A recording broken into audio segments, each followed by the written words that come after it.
Welcome, ladies, to the Real Estate Investor Show, providing inspiration, strategies, and insight to empower women investors to live balanced and financially free lives. Now, here are your co-hosts, Liz and Andressa. So in today's episode, ladies, we have Deborah Smith. She is a co-founder of an investment banking firm, and she talks so much about her path of 25 years of building and maintaining a business in the real estate space. Something I think you're going to get a lot from with our interview with her is her way of being and her thinking when it comes to finding deals and opportunities that most people are not finding, and how she does that, what she looks for, her own kind of process, if you will, so we could do that more in our own businesses. And Deborah, she grew up in a dairy farm, and she already went through more than 100 billion transactions. So picking up somebody's brain, let's talk about that. This is so important, right? To know how do they think, how do they make decisions with confidence. And she always says over and over again, successful people will be successful no matter what. It's such a great way of being while living life and thriving. Would love for you guys to listen to this episode and get to know Deborah more in depth.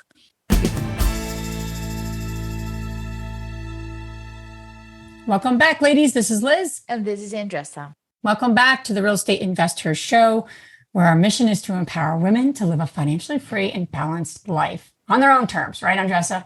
Whatever that looks like to them. Deborah, thank you so much for being on our show today. Excited to jump into your story and a lot of great things that you got going on in terms of investment banking, what you founded and all that good stuff. So thank you for being here today. Thanks for having me. I really appreciate it.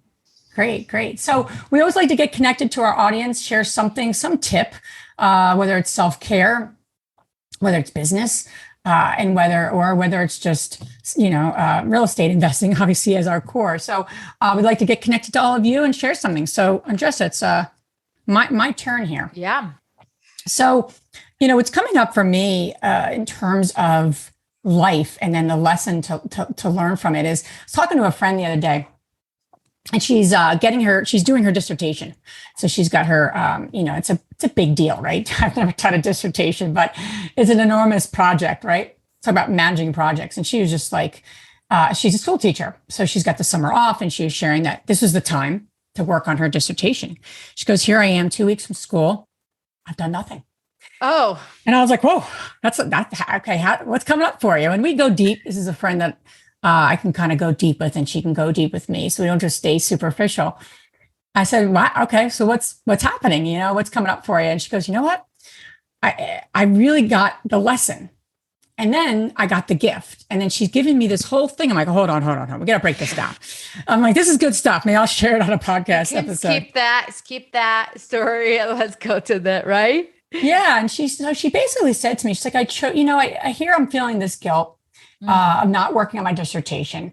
And though I said, listen, let me give my space to just kind of work on some creative projects, have time with my husband. So she chose, even though she felt really guilty this summer, not to work on her dissertation, but to really, really lean into having time off, because she worked so hard during the year. And I said, she's like, that's the lesson for me. And she's like, and the gift is that I'm able to have these deposits with my family, my husband, and now I'm going full steam ahead, because September now I got to kind of really make it happen. Now it's like double the work. However, I'm going to be ready to go because I'm so full of this like really special time that I've had with my husband, my cats. I adopted a cat. She told me about that and how much she plays with the cat. It was really cool to hear her say. What I wanted to share here was that it was powerful to hear her break down what happened, the lesson, more importantly, the gift that she's getting from it. And she's so peaceful with this. She wasn't like judging herself. She wasn't like, I should have done this. I should have done that. She's like, here's the gift. And I'm like, wouldn't it be nice when things happen, we get the lesson, and so many of us know the lesson because you're listening to a podcast. You're that type of person. Yeah. But then to take one step further, what's the gift in all of this? So if we could start to use that in our daily life, right? That kind of process, I think it would set us up for success and not beat ourselves up for things or projects we're not doing. So that's the That's the quick story I have for you. Yeah, it's funny because I think that there's not a single recipe that fits all, right? My productivity is different than Liz's productivity, and our schedules are different, and how our brains work is different. I think that at the end of the day, what works for one woman, it might be different than for others, and how we navigate to get to the inline no matter what.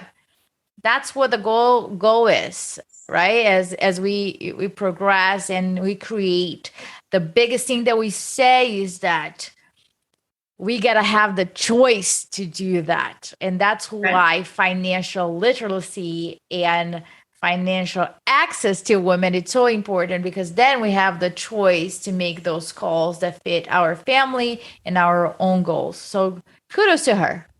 Yeah, I was really happy to hear it. I was like, that's a good lesson. I'm going to have to share it on an episode. So without further ado, Deborah, thanks again for being on our show. And we always kind of kick things off with what inspired you, what inspired the women we interviewed to get involved with what they're doing and investing, or something that relates to business or self-care. For you in particular, you co-founded, the only female founded and operated investment bank. So I have to ask the question, what inspires you to do that? Yeah, it's just picking up on something that Andressa said about making your own path and doing things your own way. And, as I've gotten more senior in banking, I've come to appreciate that my way was not a traditional way, and it was not the way things are supposed to go. And, a lot of people in my profession come from a finance background, and they always wanted to be a banker and have this history. And I don't have any of those things. I'm not actually a long-term planner at all, because I tend to think that if you long-term plan, you miss all the amazing opportunities that come along the way. And it's a little bit of your teacher's story, that if I focus on where I'm trying to go, because I think that's my path, I miss the roses along the path, along the way I'm walking. And one of those things is going to have an opportunity that's going to change my life. And I want to make sure that I can see it and spot it and take advantage of it. And I've pretty much dictated my entire life that same way, actually. So with investment banking, there was no grand plan at all. I was an attorney by background, and I was very fortunate to land a position with Morgan Stanley in Australia, which is where I'm from. And my other choices were all to go and be a tax attorney, because that's what I wanted to be.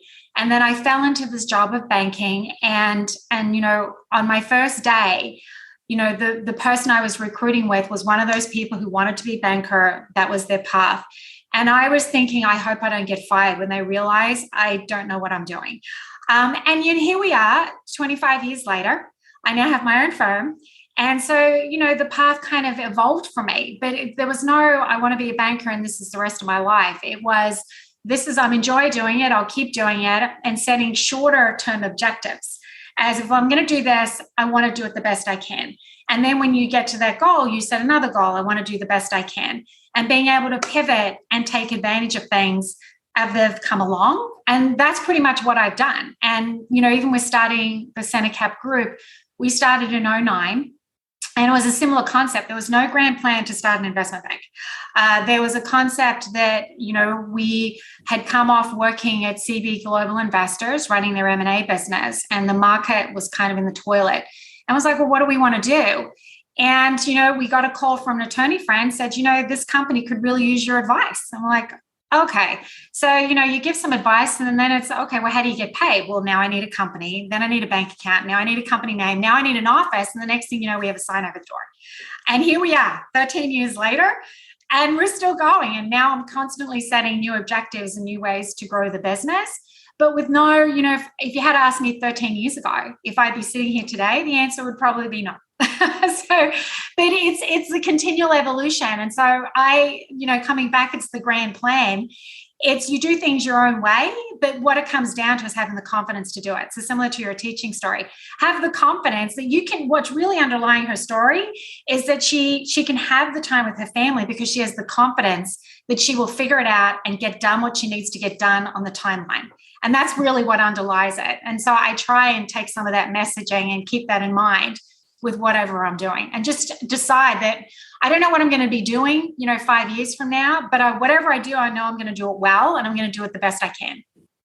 It is refreshing to hear that, Deborah, because what we hear a lot, I think there's a pressure, right? And I heard this another day and it started making more sense because I heard the following, that vision books, strategic books, behavior books, they were all written by usually white male, not for women. And we have been put into this box and forced to create a vision and to plan long term and then to focus on that. So it's refreshing to hear from somebody as successful as you, and you have been involved in 100 billion with B, ladies, 100 billion of merged acquisition, restructuring transactions.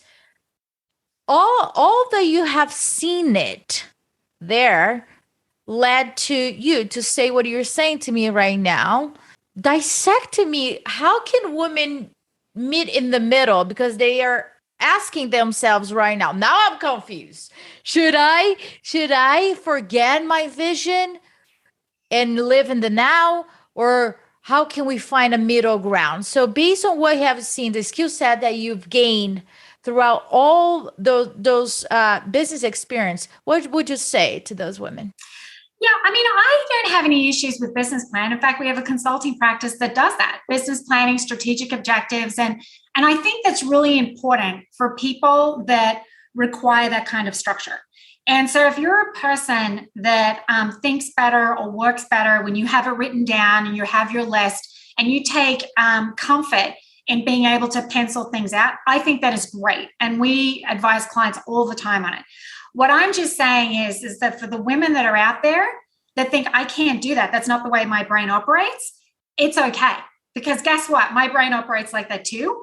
And I don't spend a whole lot of time saying, well, I need to conform to doing it that way, because that way does not work for me. I tend to be taking advantages of opportunities. Some people don't function like that. Maybe they're not good at seeing them when they're there. And I think for me, I've just made a career out of seeing the opportunity and taking advantage of it and passing on the ones that don't work. And so that strategy has just evolved and worked for me. It doesn't have to work for everybody, but for the women who want an alternative and they think, I don't work like that, it's okay. Because guess what? I'm with you. I'm right there with you. Deborah, give us an example of that early in your career and your trajectory of seeing a deal or an opportunity that others didn't see as that, right? And that you kind of leaned into and said, this is something. So walk us through what that was, your approach, and that would be really helpful, because I think that happens all the time for women right now, looking for deals, looking for opportunities in a very hot market. And they're all looking in the same spots. And that's the problem. So would love to hear an example from your own kind of, your own life where that occurred in your. Yeah, I would say that my view on taking advantage of opportunity is I am very well read, is that I read an enormous amount of information and I process an enormous amount of information. And so when you see enough breadcrumbs across a multitude of sources, you get to piece together your own view. And when you've been doing what I've been doing for so long, you really are good at putting together breadcrumbs. And so, kind of going into the downturn, and going into COVID, I had written a bunch of pieces about the growth of industries like cold storage, the growth of, we had spent some time looking at co-working and sharing office spaces and even retail real estate. And people weren't focused on those things. But for us, we were saying, well, look, hang on a second, there's migration of where people are moving throughout the US. And when people move, that changes the entire real estate markets. So what do we think that means? And then we go look for the opportunities that fit where we think change is going to occur. But that's on the back of, doing a lot of research, reading, being an avid reader every day, and multitude of sources. I tend to read things that often I don't agree with, or sources I don't agree with. And because I don't need my own echo chamber, I'm looking for something that thinks different than me, has a different view than me, because then I get to piece it all together. And so, well, hang on a second, some nuggets from there, some nuggets from there, and throw it all in the mixing bowl. And where does that go? So for another example is right now, environmental sustainability, social governance, ESG, has become a very, very big, important thing in our industry, in the real estate space. And seeing that coming about and seeing where that's going, we got on to doing advisory work in that, well over a couple of years ago, thinking, well, the industry is moving in this direction. We should focus on it and have a business segment that focuses on it. But again, it's because I've done $100 billion of deals and I've been in the space and I constantly read and read and read. And I guess it's just an intellectual curiosity that ends up being the backbone for my exploration and wanting to learn about the next thing. And, today senior housing is a big thing for us. We think that industry is getting redefined. I heard someone mention active adult living a couple of years ago. I was like, well, hang on a second, what is that? Tell me more about that. And then I started asking more people. I started doing some research. And now we've done quite a bit of work in that space. But it always comes down to, again, an opportunity's kind of peeked its head. I was like, well, hang on a second. Let's just pause on that for a minute. What do you mean by that? And I tend to think you can learn something new from every person. No matter who you meet, doesn't have to be related. They've got something that I don't know. And I'd love to learn what that is. So again, it's just the underlying intellectual curiosity that whoever I meet in the path, whether I'm walking to the store, whether I'm in an Uber, or whether I'm at the supermarket, everyone has a little nugget because they're super good at something. And I'm just curious as to what that is and how I can learn from it. I love about that because something happened this past weekend. So I went to Liz's house and we did a lemonade stand with the kiddos. But here's what happened on the way. My GPS, for some reason, took me in the back road. I was like, all right, I guess this is how we're going this time, right? And I always look at that and I don't get pissed off. I say, well, the universe wants to show me something here that I probably wouldn't see before. So I'm just curious. And I told Liz this. I passed this beautiful building, brand new construction, huge. And at the bottom was senior living. I was like, what are you talking? And then I even mentioned to my mom, I was like, Mom, I think I'm just going to go there. I say that I'm going to be looking for a place for you. She's like, what? I was like, Mom, you want to check this out because they have everything there. We were talking like white glove. The bottom line is that I went to Liz's house and I said, who do we know about senior living that we can talk more about it? Because as the market shifts, as you were saying, we're not talking about seniors. The image that I looked at my grandmother years ago at 60 years old is not my mother right now. My mom just came out from running her bike. So it's active seniors that we're talking about. So can we dissect this for a minute? Where do you see the opportunity and why in this specific senior living niche?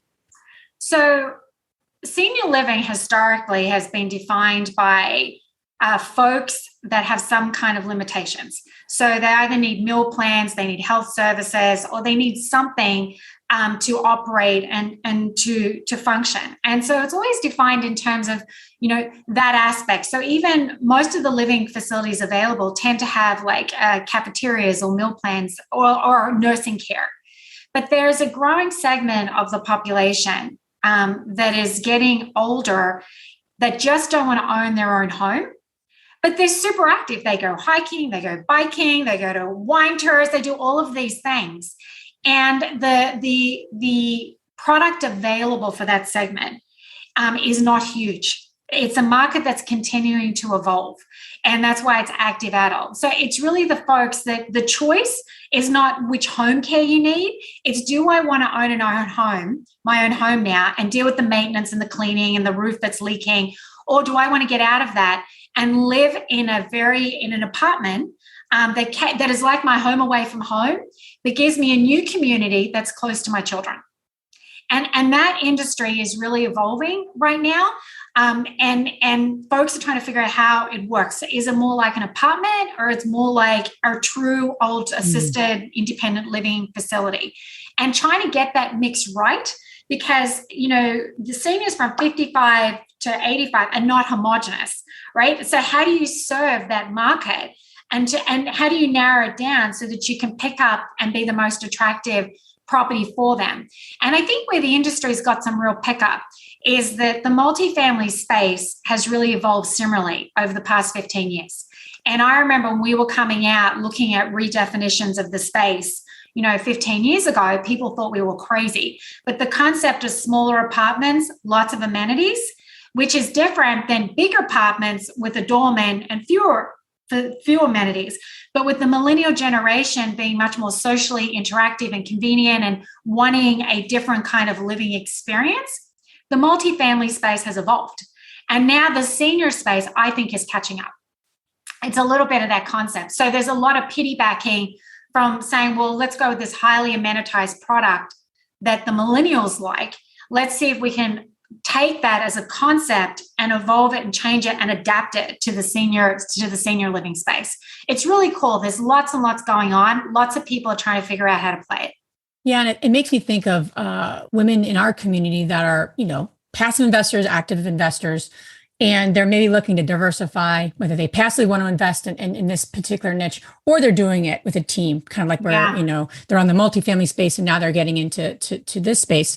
I'm curious, do you see, what I love about real estate is that you could get into a single family home, or you can go out and buy, a 500 to 1,000 unit complex, right? Yeah. I'm sure it's similar. Is there a way for the women listening to participate in this growing market?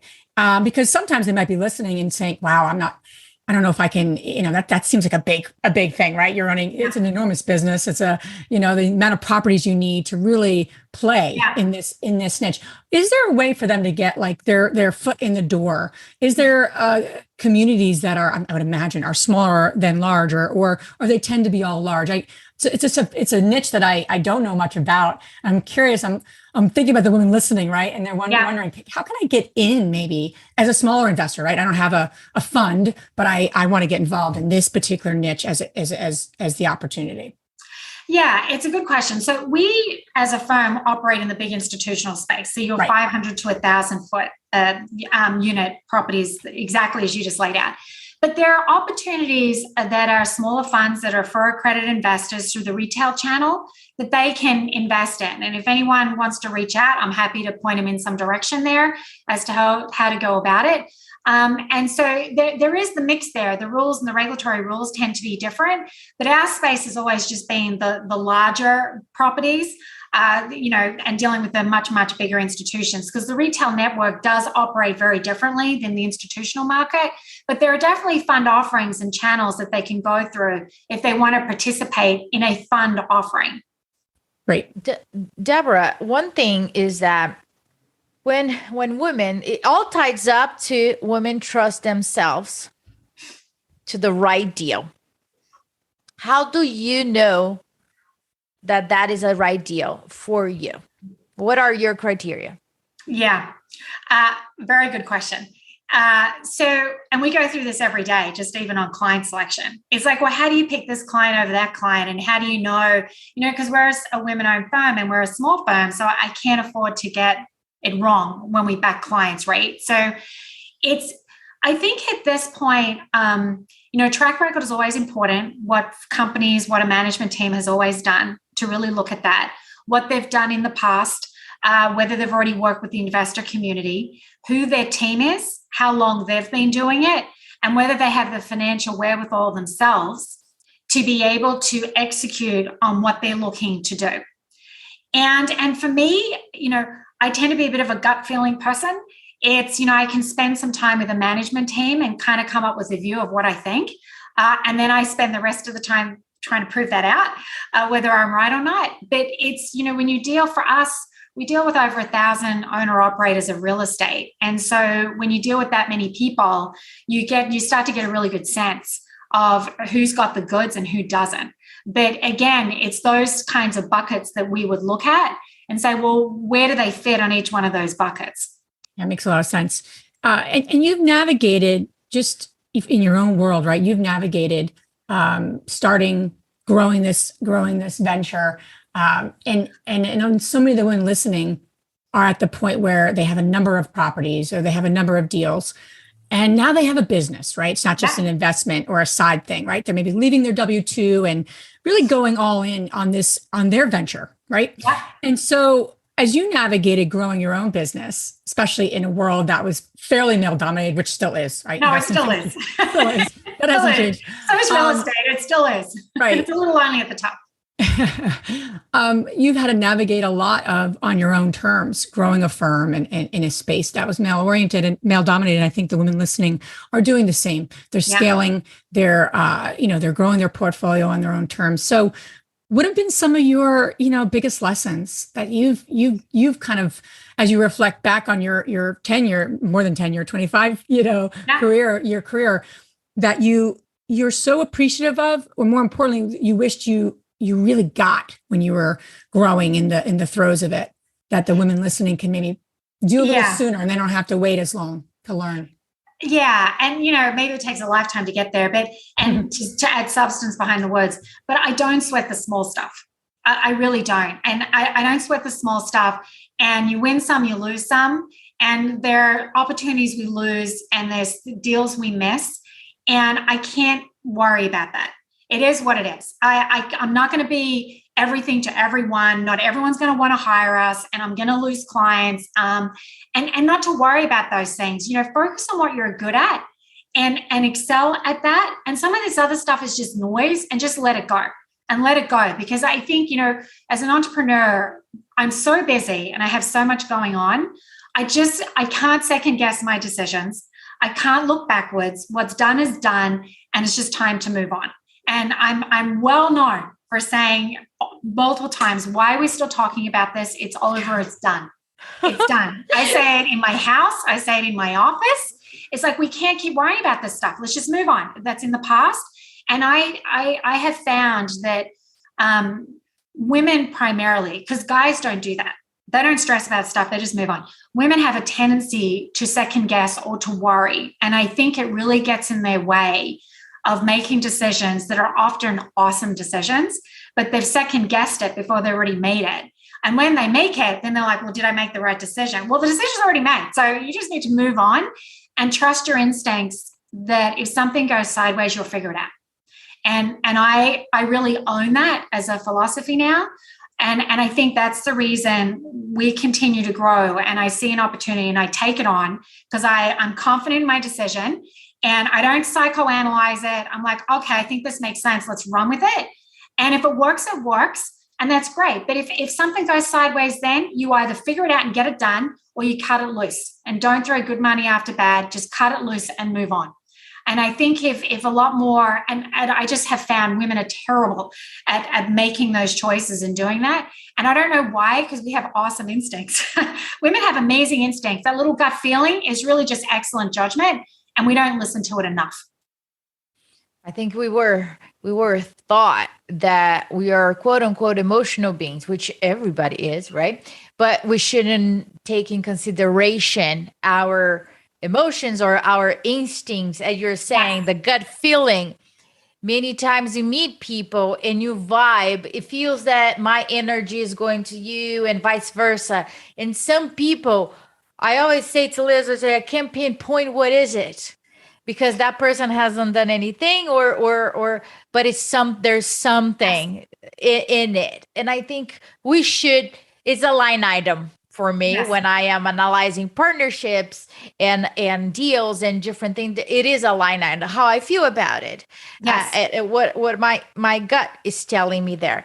More specifically in partnerships, Deborah, because our community, we have many successful women in real estate that transition from being solopreneurs to start building their own teams right now. And they're leading that team. And they fell into a trap because now there's a codependency. Yeah. The team needs her and she helps the team. The more that she helps the team, more the team needs her. And now there's that trap. There's just like, well, now I am overwhelmed with a team, but I'm again trapped. How did you navigate building your business and growing a team, but at the same time stepping out and empowering the team to lead and not depending on yourself? Yeah. First, I'd say I'm lucky that I have amazing partners, but we've been friends a lot longer than we've been partners. We were well before, we've moved across multiple firms together. We were friends long before we started the firm. So that has certainly been helpful. So there is an enormous amount of trust there that if you can find a partner that you have that level of trust with, don't ever take it for granted. You hold on to that because it can make the difference between success and failing. So with that said, I would say with respect to the team, I have a little bit of a mentality is that if you give people enough running room, trust your judgment, you pick the right people. But I also have a bit of mentality. There's nothing they really can do that's bad that I cannot fix. So how bad could it possibly be that I cannot fix it? But you have to give people running room. And I have a tendency too, I can hold on a little tight. But once I have confidence in someone, I'm more than happy to back off and let them run with it. On that philosophy is how much damage do they really do that I cannot fix? And that's a little bit, it's a confidence thing, right? With that. But it's a hiring practice too, is that I'm a little unorthodox. I tend to focus on people's character and their skills as a person more than their content of what they know when they come in. And so we're more often not to hire anyone from finance at all that has a finance background. I didn't have a finance background and here I am. And so it's character traits and having the confidence that the people I'm bringing in will have those traits that as we transition and we give them more, they can take it on. But it's meeting those people where they're at and constantly evolving what that means. The longer they're with the firm. But it also means the biggest challenge is getting those people into our firm because we're a tight-knit firm and hiring decisions for us are not easy for us to make. And it takes us a long time to do that because of the concern of wanting to make sure that once they're in, we've made the right call, because in a small firm, we can't afford to get it wrong. Do you believe that the hiring process will change or already change and people are not looking solely on resumes anymore to hire people? Yeah, I think that the thing is with resumes, it's the easiest way to screen.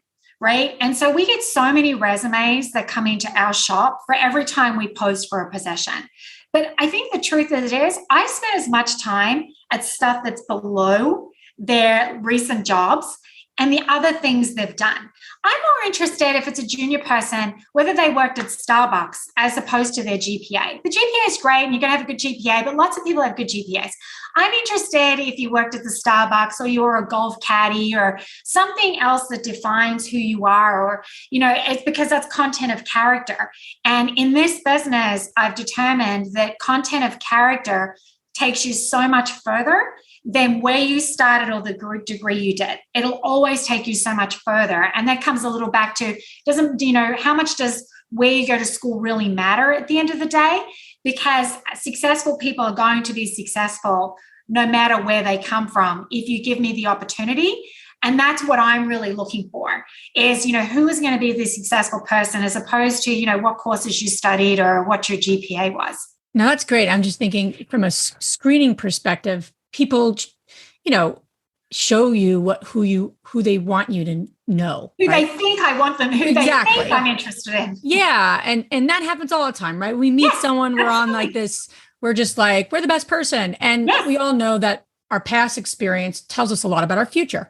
Yeah. So have you identified like these character traits, like these are the 5 that we're looking for? And then have you then identified questions, scenarios, ways to vet for those 5 areas? I'm just curious, for a friend. No, I'm joking. As we build our own team, right? we're constantly figuring out how to do that better, and that's a really great point. So, I'm just curious to learn about your process and how you vet for that when people really like to put their best foot forward and show you who they think you want to hear. Yeah, I tend to be very focused on people that have done a lot of different things at once. And I'll take a cut in your GPA. I have no problem with that.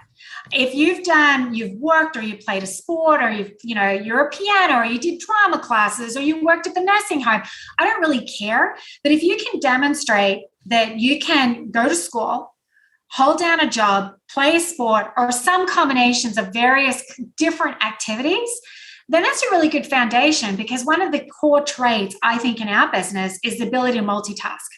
You have to be able to jump back and forth all day long between multiple assignments, multiple demands, and a variety of things are going on. And I found that skill to be super important, and you'd be amazed how many people don't have it. So I tend to look at that. And then a passion for something. It's a passion for something. You know, our team really, not only they like each other, but they like their jobs. And to work some of the hours in banking, you have to love it. You can't just do it because it's a job. And so people that are focused on taking pride in what they've achieved, right? So, and that's where, again, GPA is only so useful in that, unless you're talking about it because you love going to school and that's your passion. That's okay. I don't know a lot of people like that. So it's something outside of that. And I don't even care if you like gardening and you're so passionate about it, but it's something in there that's adding texture to you as a person. And then you're able to talk to me about a variety of different things, because that ability to figure it out and to multitask, I think, are hugely successful traits for someone in our business. One on the other side, right? When women are facing somebody that has no integrity or is not following through, I don't know. I've seen so much in terms of they keep giving chances or hanging too long into it instead of having a criteria to fire. So we talked about the criteria and the core values in order for you to hire. Mm-hmm. On the other side, how do you adjust? How do you give chances? How many chances? How do you course correct? And when for you is time to fire? Yeah, I just had this conversation actually yesterday with a client on this very topic, and almost the way you phrased it. And so for us, our first objective is can we move someone around to a different function? You know, in our business, we have a component that requires a lot of writing. It's much more consulting, a Bain kind of consulting business. And on the other side, we have a traditional banking business. So the complete opposite skills. We're very lucky that people tend to fit one or the other, right? So left, right side of your brain, you know, a lot of folks, if they're not as strong at math, they tend to be very strong at writing, reading, creative concepts. And so we've been lucky that you can tend to switch between those because of the diversity of our business. But that said, if it doesn't work, I always suggest if you can't fit someone to fit in a bucket, then they have somewhere in their life where they should be, and it's not where you are. And we always internalize it and think, oh my gosh, you know, if we have to terminate someone, it's a horrendous act. And on one side, I understand that. But on the other side, let's think about it. If it's because they're not a good fit, the ultimate optimist, I believe they're an awesome fit somewhere else. Not every firm is the same. Not everyone's looking for what I'm looking for.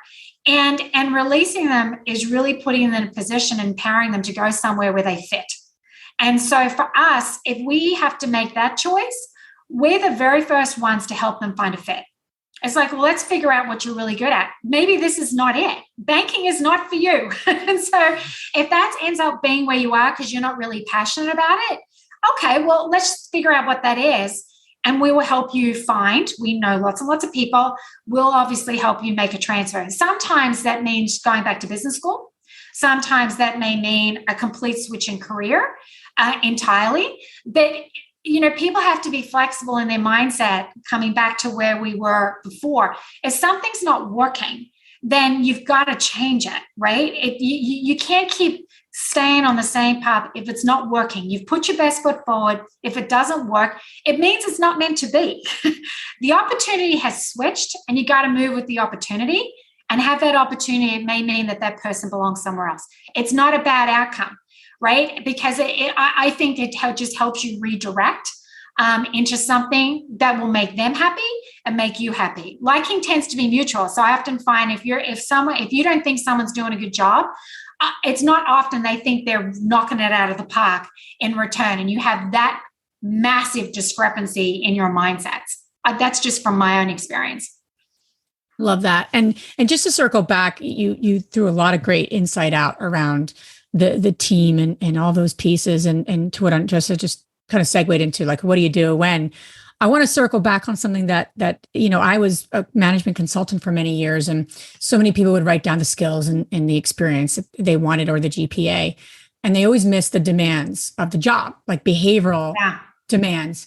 And that's the work that I was involved in. And I think, the women listening, as you think about team members to join with you, okay, certainly write down those things, skills and experience, but the demands of the job, like what are the behaviors you want to see in this person, and who are they?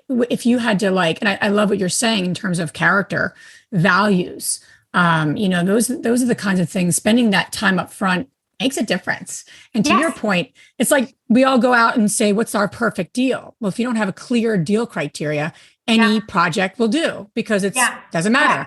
And that's the worst thing you could do in this business. Same thing with people, right? So just and demands of the job, I always think of when we did it on the personality assessment is, what are the personality traits? What are those personality traits? And so a lot of people miss that. And then going deeper to what you said around character, I just wanted to mention that because that's an exercise that we don't see a lot of people doing when they're building teams. So. Yeah, that's interesting, Liz. And how you've pointed that out, that I tend to lead with the behavioral characteristics. I do. Yeah. I do, because I on a belief that successful people are going to be successful people. And all I'm looking for is who has those traits to be a successful person. And you're right. That's what I look at. And I'm less interested in the GPA. I can tell you about everyone in our firm, from who they are, content of character and people. I don't remember their GPAs. I know where they went to school, but it's just not, and I understand for some it's a criteria, and that's fine. I have no issue with that. But what has just worked for me, and taking a leaf out of my own book, because if I put it down to the finance background and I grew up on a dairy farm, for crying out loud. So if I put it down to, the grades, or if I put it down to my background, or, where my finance degree, I wouldn't be sitting here. But for me, I've outlasted most of my class from where I started. So it's like, well, how did I get here? I turned out all right. It's focusing on the things that I think make them successful, because I am driven by, who do I want working with me when times are tough? I need to hit a deadline. Something's not working and we got to figure stuff out. Who do I want? What kind of person do I want in that seat? Because I think information today is free, right? You can go on the internet and anything you ask me, I can find it, right? Information is free. So I'm looking for something else. I remember when I was in college for journalism, and when people say, oh, most likely to succeed, most likely to whatever, we had this thing where our professors will tell us something. And there was one professor, he said something to me that stuck with me. I still remember it. He said to me, people were saying, oh, you're going to be, other people, my colleagues are like, oh, you're going to be a great journalist. Or he didn't say anything about journalism for me. And at that time, I was like, what are you talking about? What happened with that part? He was very broad. And what he said, he's like, Andressa, no matter what you do, honey, you will be successful because that's who you are. I was like, don't understand, very broad. So you mean that you're thinking that I'm just going to fail in journalism and I'm going to flip burgers? What is it that you're saying? I do understand now what he's saying. And I use those skills from journalism, but you keep saying over and over, Deborah, successful people will be successful. And I believe that. And look at the resumes of people that we have done like so many different things and the skill sets and to move along. One thing before we start wrapping up, I want to talk about your mindset a little bit. You said you grew up in a dairy farm, right? Mm-hmm. Where the grit comes from? Yeah, I don't know. I would say that, I grew up and it was hard, right? I had to work before school, work after school, go to school, and I always had to travel a distance to school and back. And, I guess when you have to multitask and you're tasked with a huge amount of responsibility at a very young age, And we didn't have some of the things that most kids have. Actually, we didn't have any of the kids that most kids have. And we had very limited resources, and we grew all of our own food, and we did everything ourselves, and still going to school. And I think earlier on, up until, maybe the 10th, 11th grade, I wasn't really focused on my grades at all, or doing any of that. And until a professor, one of my high school teachers, I moved close to Sydney, and says, hey, you're actually pretty good at this stuff, and really pushed me to reach. And with that encouragement, it pushed me to reach. And then I think I've been very lucky to have people over time that saw an opportunity with me and gave me some of the advice you got, Andressa, from your college professor. I got it too. And also wasn't focused on it at the time. And I just think, I look back and it was hard. But, even going to college, I had an hour and a half train ride to school every day to go to college. And I had to sit on that train ride and learn how to focus through everything. And I think if I had to, the grit is probably second, because to a desire to want to be the best. I always want to be the best, whether I'm cleaning my kitchen, making my bed, it's like, cleaning anything, or I do a test, everything, I want to be the best. And I can't be comfortable with a B effort. And so I think the grit follows the characteristic of just wanting it to be perfect. And I think that trait as a child, you have to be like that when you're on a farm, because you know so much is resting on the decisions you make. There are different kinds of decisions, but nonetheless, when I'm in charge of something at the age of 10, then you have to execute, because no one's coming back to check what I'm doing. Yeah. Right. And so as a result, it's the characteristic of wanting to excel. The grit as a result follows. Yeah, it's very powerful. And clearly has served you in phenomenal ways. It's exhausting. And exhausting. Probably both, right? Deborah, this has been great. We appreciate you being here with us. Where can the ladies listening learn more about you and connect with you further? Sure. So our firm, the CenterCap Group, we have a website, centercapgroup.com, and I'm on LinkedIn, Deborah Smith under CenterCap, and our firm is also on CenterCap. And anyone can always reach out to me. I'm available. Anyone that my story or guidance or thoughts is helpful to anybody, and you think you're as crazy as I am, feel free to reach out. I'm happy to meet people who are as nuts as I am. That would be fantastic. All this information you guys can find on our show notes. Now we're going to transition to our fabulous 3 questions. And the first one is, Deborah, what's the most transformational book you ever read? Well, this isn't going to surprise you. How About Grit by Angela Duckworth. It's a phenomenal book, and I picked it up. I heard about it. I was like, oh my gosh, that sounds like me. And it's right. I believe in what it says. And so, yeah, it's a book I definitely refer to other people. It's certainly inspiring for everyone to keep doing what we're doing. How funny, right? And I just asked you about that. Second question is, what's the most powerful routine that you do to create a financially free and balanced life, whatever balance means to you? Yeah, good question. So being young and coming from my background, I heard on the radio station when I was a little kid listening to FM radio back then, where a commentator said, if you want to be rich, you got to focus on the dollars and cents. The big stuff, everyone has a tendency to focus on big things, but if you focus on the dollars and cents, you'd be surprised how much money you waste. And there's a lot. If everyone does that, you focus on the dollars and cents. And to this day, I abide by it. To this day, it's like, well, do I really need that dollars and cents small purchase? Because the big ones you have to do, but the little ones to always focus on, because they add up. They really add up. Awesome. Last question. Which woman, famous or not, has inspired you the most? Yeah, my answer evolves on this all the time. But I think today I'd have to say, being an Australian, Olivia Newton-John passed away recently. Yes. And one of my early concerts that I met when I met my husband, we went to a concert she did with Johnny Farnham in Australia. And it was so impactful. I remember it, but it was such a hallmark of our house. I've had my kids listen to her as I was growing up. I grew up with her music, and she was on the front page of magazines and articles back home. She will be missed.